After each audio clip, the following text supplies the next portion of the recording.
Praise the lord. యేసునామమే జయము. మన రక్షకుడు మన విమోచకుడైన యేసుక్రీస్తు అతి పరిశుద్ధమైన నామములో అందరికీ వందనాలు. చిన్న ప్రార్థన ద్వారా ఉదయకాల వాక్య భాగం ధ్యానించుకుందాము. పరిశుద్ధుడ మహాగణుడమైన దేవ యేసయ్య సర్వాధికారి ఆయన ఉదయకాల ప్రభు వాక్య భాగం ధ్యానిస్తుండగా వాక్య భాగం మాకు అర్థమవుట్లు సహాయం చేసి మీ కృపలో బలపరిచి మీకు మాదిరిగా మమ్మల్ని నడిపించమని ఈ చిన్న ప్రార్థన ప్రభు యేసుక్రీస్తు అతి పరిశుద్ధమైన నామములో అడిగి వేడుకుంటున్నాను తండ్రి. Amen amen. యెషయా గ్రంథం 27వ అధ్యాయము 6వ వచనము.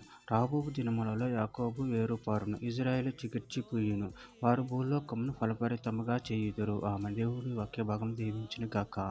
ప్రభునందు ప్రియులారా, ఇక్కడ వాక్య భాగంలో గమనించినట్లయితే రాబోవు దినములలో యాకోబు వేరుపారును, ఇజ్రాయేలు చిగిర్చిపోయును, వారు భూలోకమును ఫలభరితముగా చేయుదురు.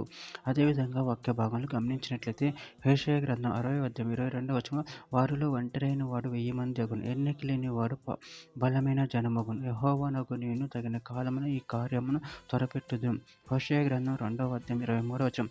నేను దానిని భూమి యందు నా కొరకై విత్తుదును, జాలి నందని దాని యందు నేను జాలి చేసి కొందును.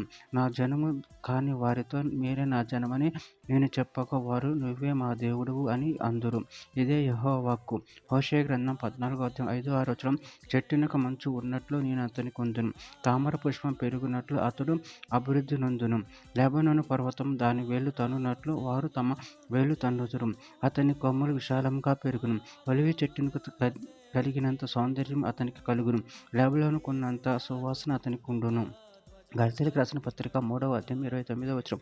మీరు క్రీస్తు సంబంధులైతే ఆ పక్షమందు అబ్రహాము యొక్క సంతానమై ఉండి వాగ్దాన ప్రకారం వారసులై ఉన్నారు.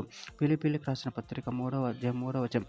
ఎందుకనగా శరీరమును ఆస్పదం చేసుకొనక దేవుని యొక్క ఆత్మ వలన ఆరాధించుచు క్రీస్తు యేసునందు అతిశయపడుచున్న మనమే సున్నతి ఆచరించువారము.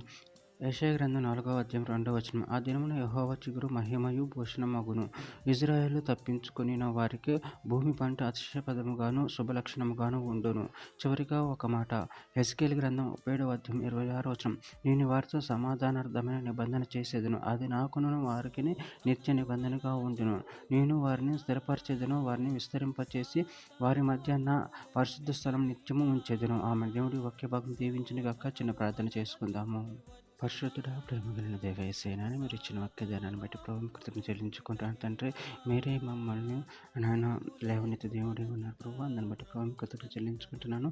మీ ప్రేమ కృపను మమ్మల్ని బలపరచండి, స్థిరపరచండి, మమ్మల్ని విస్తరింపచేసి మీకు భయంకరంగా మమ్మల్ని ఆడుకోమని చిన్న ప్రార్థన యేసు నామములో అడిగి వేడుకుంటున్నాను తండ్రి. Amen amen.